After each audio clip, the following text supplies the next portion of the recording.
Здравствуйте, друзья!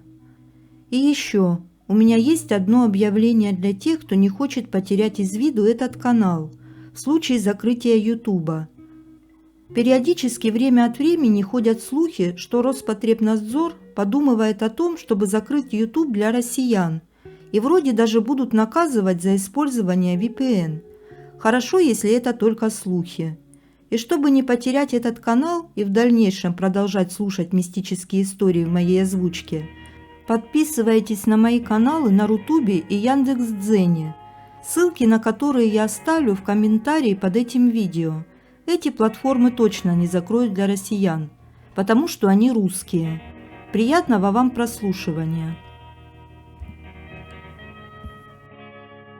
А сейчас будет продолжение истории «Ведьма-бабка Наталья». Ссылка на первую часть будет в описании под этим видео.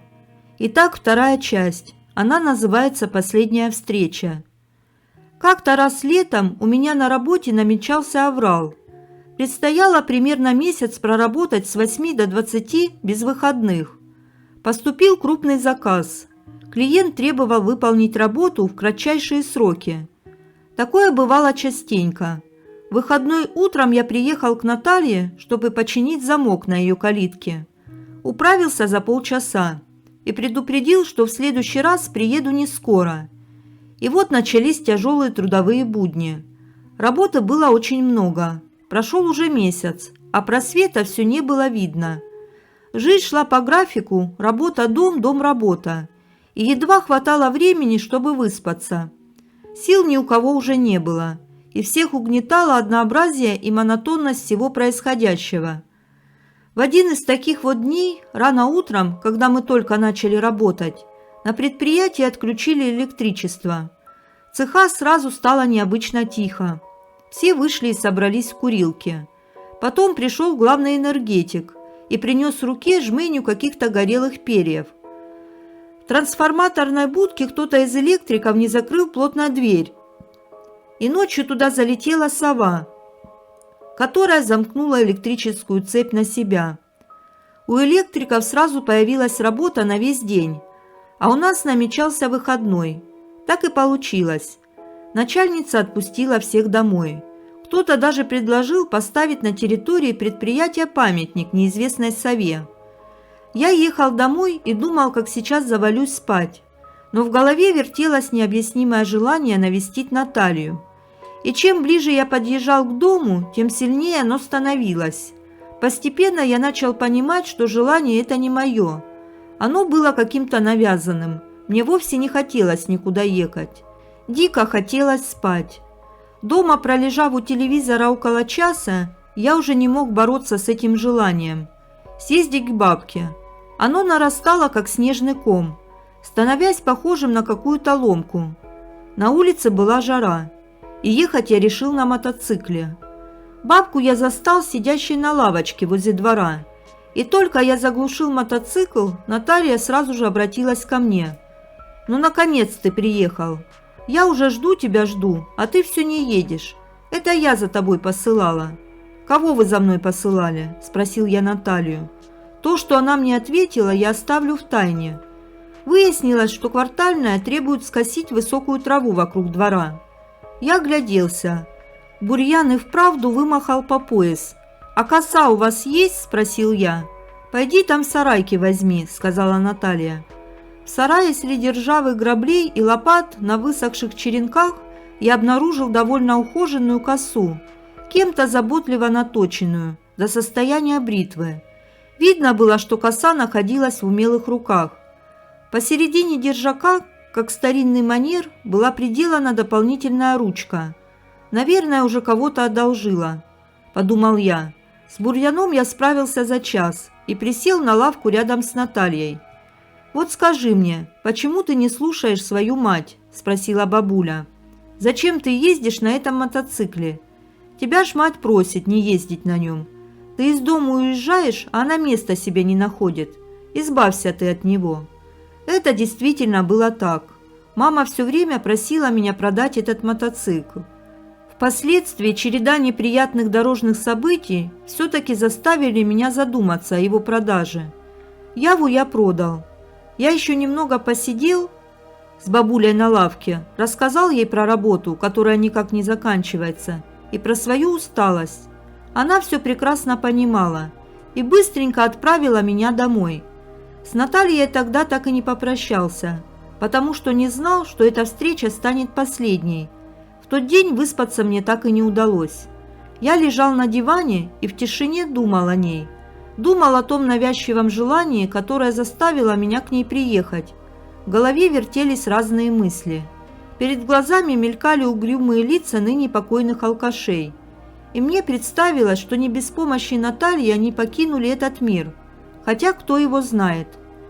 На следующий день я узнал, что у меня еще нескольких неженатых парней от нашего предприятия отправляют на обучение в далекие края. На полгода. Предприятию срочно требовались молодые специалисты. Отъезд был настолько быстрым, что прямо с работы нас отправили по домам собирать шмотки. И следующим утром мы уже ехали в поезде по необъятным просторам нашей родины. Через полгода, когда я подъехал к дому Натальи, то на доме я увидел новую крышу. Вокруг двора стоял новый кирпичный забор. На стук в калитку на меня гавкала уже другая собачка, но никто так и не вышел. Соседка рассказала, что бабке стало совсем плохо, и откуда-то из соседней области за ней приехала какая-то далекая родственница и забрала ее к себе, а дом быстренько продали. Больше Наталью я не видел никогда, и о ее судьбе мне ничего не известно. В этой истории я упустил еще много интересного. Навещал я Наталью около 3 лет, и написать обо всем просто нереально, так как получится целая книга. Автор Алечешин. Много небольших историй с моим участием. Автор Люда М.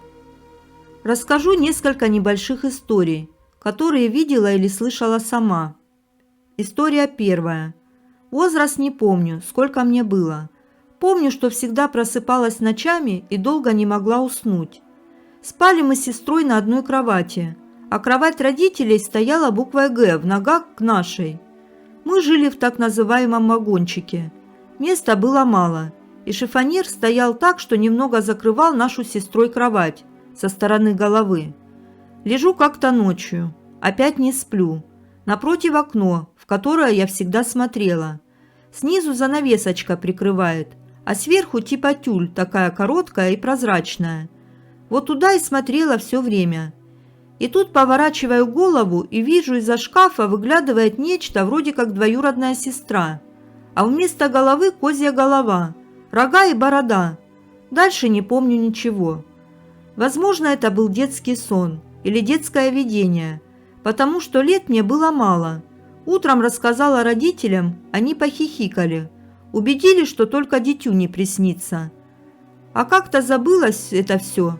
Скажу только одно, что по происшествии энного количества лет эта самая сестра, что явилась в виде козой, впоследствии вышла замуж, родила 2 детей, но спилась и была лишена родительских прав. Что с ней сейчас, не могу сказать. Ее мать, моя тетя, умерла, а она вела бомжовый образ жизни. История вторая. Уже помню четче историю. Мне точно 5 лет, вот-вот будет 6. Умерла моя прабабка. Была она наполовину цыганка, мать цыганка, отец русский.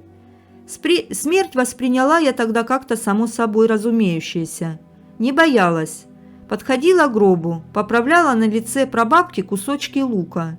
Видно, положили, чтоб от жары не испортилось, что ли. Но то, что на лице лежал лук репчатый, помню точно. Стали хоронить. Гроб сначала перевернулся.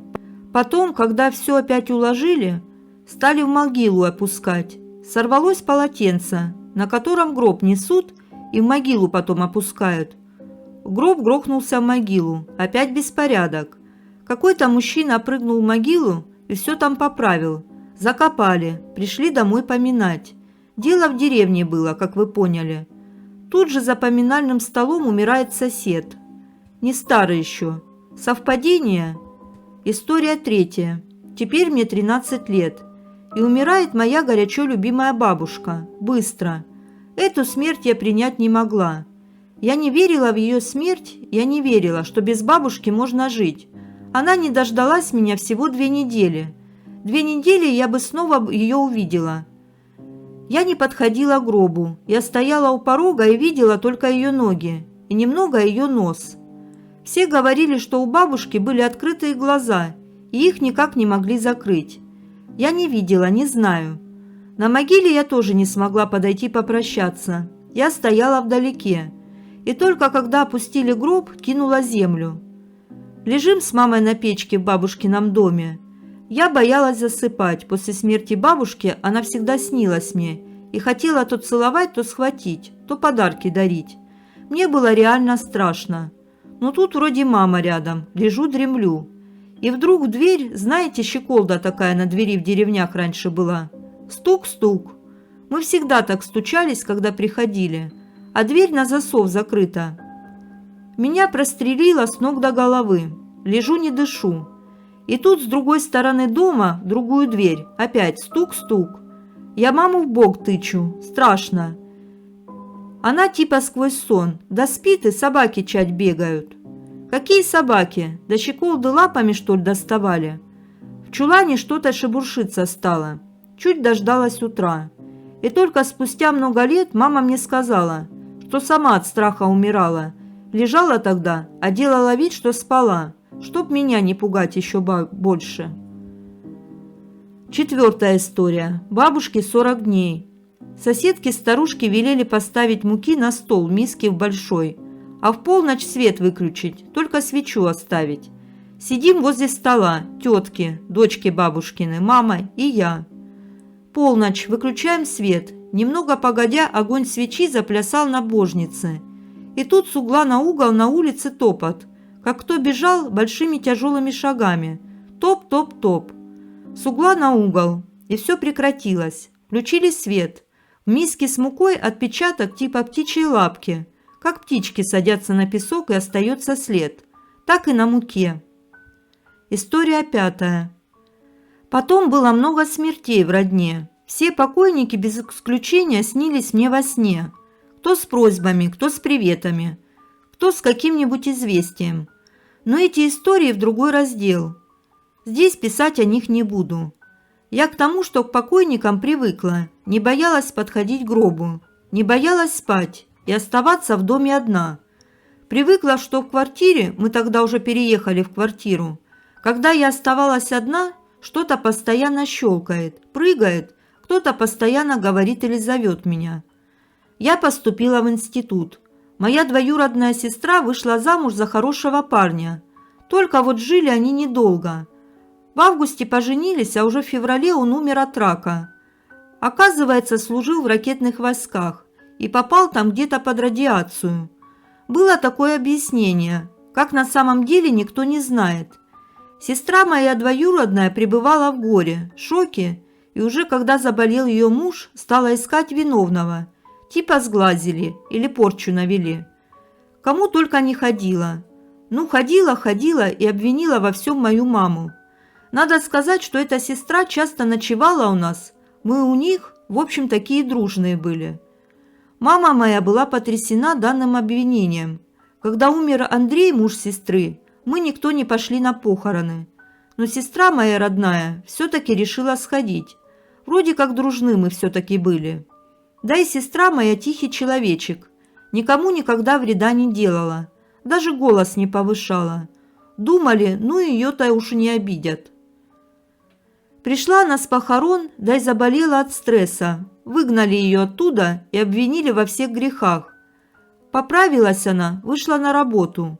Мы с ней вместе выходили. Я в институт, она на работу. Идем как-то утром. Сумеречно еще, конец февраля. Идем по тропке. Вдвоем только и помещаемся. И слышим скрип снега сзади нас. Но я пододвигаю, чтоб человека пропустить.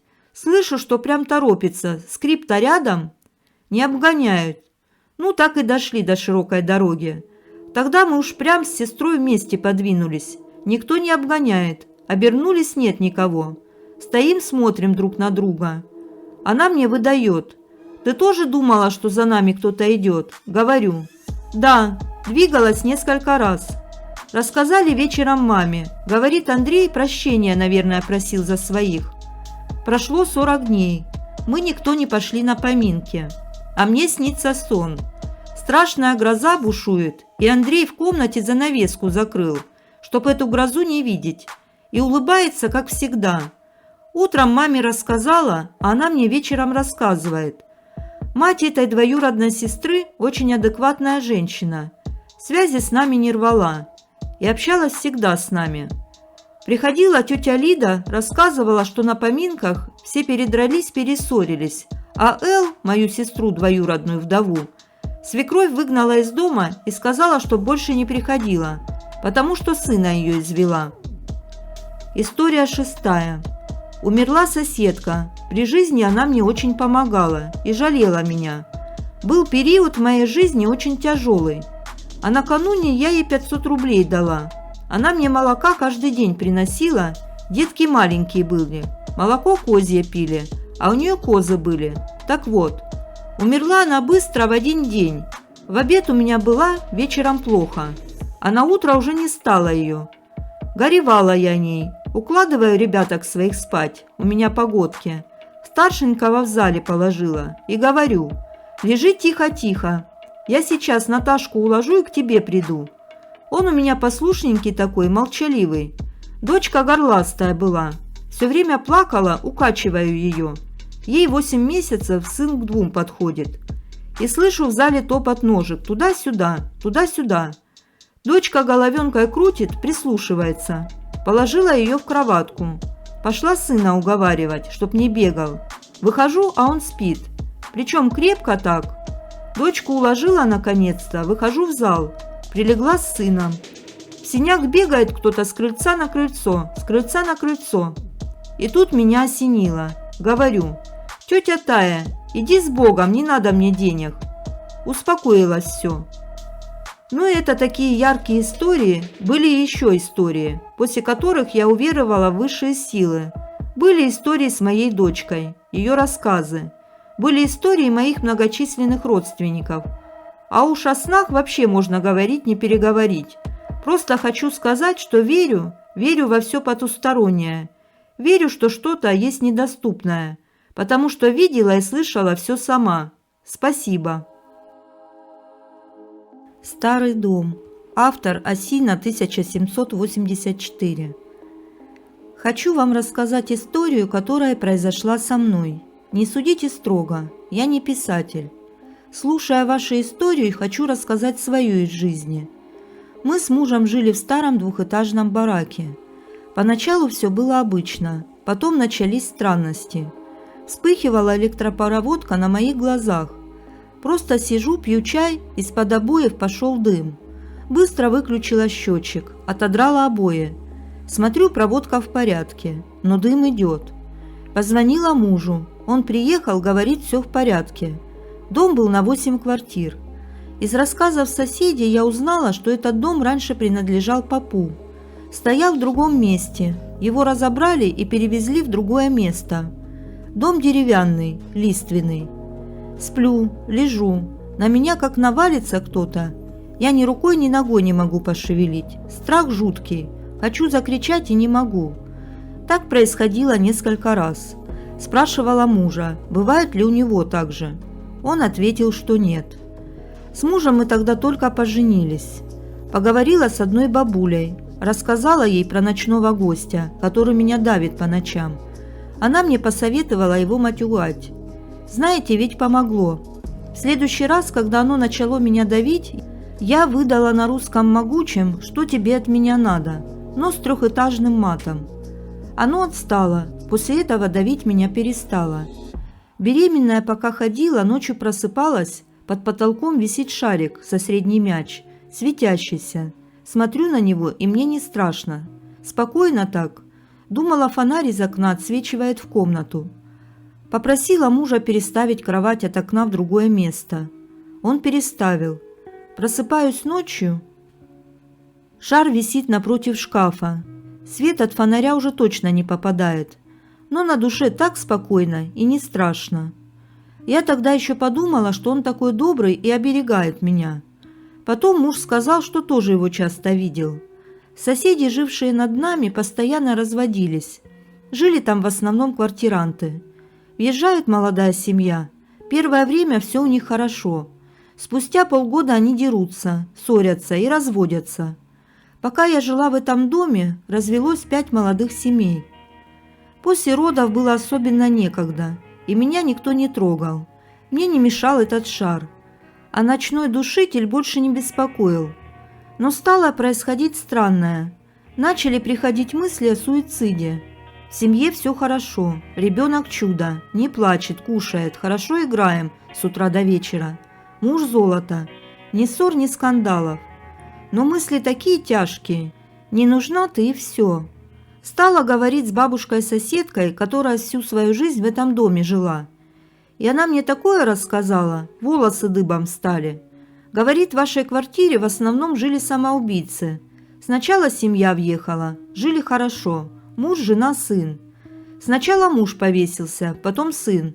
Куда делась мать, неизвестно. Потом жила семья, мать, отец и 2 сына. Пьяный отец мать до смерти забил и повесился. Потом жили муж с женой. Он жену убил, а сам повесился. После жила пара молодая. Она ребенка маленького пошла, скинула с моста и сама повесилась. Я ее когда слушала, у меня мурашки по коже бежали. Вечером мужу сказала: переезжаем и точка. Сняли квартиру и переехали. Опять в старый дом. Но там уже ходил кто-то по ночам. Если интересно, то напишу. Старый гаишник. Автор Алекс Кузьменко. Источник Фостор.ру. Здравствуйте. Первый раз пробую писать, так что не судите строго. История произошла в июне 2007 года. Она не страшная, скорее странноватая. Выдалось мне и моим сослуживцам поехать в Нижний Новгород в командировку. На месте надо было быть в 8 утра. Так что планировали выехать из Москвы в 2 часа ночи. Но по некоторым обстоятельствам выехали в начало 4-го. Бывает. Я за рулем гордости нашего автопрома ВАЗа 9 модели. Друзья через некоторое время благополучно дрыхнут. Едем по трассе М7, Волга. Тороплюсь, скорость, с которой позволяет ехать ВАЗ 120-140 км в час. Раннее утро, машин мало. Гаишники только на стационарных постах, местоположение которых мне известно. Камер по дорогам в то время еще не было в столь массовом количестве, как сейчас. И вот, где-то 5 час утра. Солнышко встает, глаза светит. Въезжаем в город Петушки. Сбавляю до 100. Все-таки населенный пункт мало ли что. Дорога практически пустая. Решил закурить. На секунду оторвал взгляд от дороги, чтобы взять зажигалку. Смотрю, гаишник палкой машет. Мол, тормози, родной. Откуда он взялся, я не понял. Поста нет, машины гаишной нет. Спрятаться негде. До ближайших домов метров 50. Деревья и кусты. Тоже далеко от обочины. Но не в канаве же он ныкался, в самом деле. Обыкновенный гаишник, только почему-то без головного убора. Странно, что именно это запомнилось. Отмораживаюсь. Проехав метров 30, беру документы, собираюсь выходить из машины. И офигеваю. Со встречки метров 300-350 впереди на нашу полосу выносит фуру с прицепом-юзом. Метров 50 его протащило поперек дороги. Потом водила с управлением справился и потихоньку припарковался на нашей обочине. Хорошо, что в это время по нашей полосе машин не было, а то бы размазал в кашу по асфальту. Ну, думаю, теперь у гайца после этого не до меня будет. Выхожу из машины, а мента нет, нигде нет. Я на всякий случай в канаву даже глянул. Нет его нигде. Постоял, сигарету докурил, сел и дальше поехал. А потом у меня челюсть вниз. Если бы этот странный гаишник меня не тормознул, то размазанными по асфальту были бы мы. Жалко, что регистратора не было, а сослуживцы так и дрыхли до самого Владимира.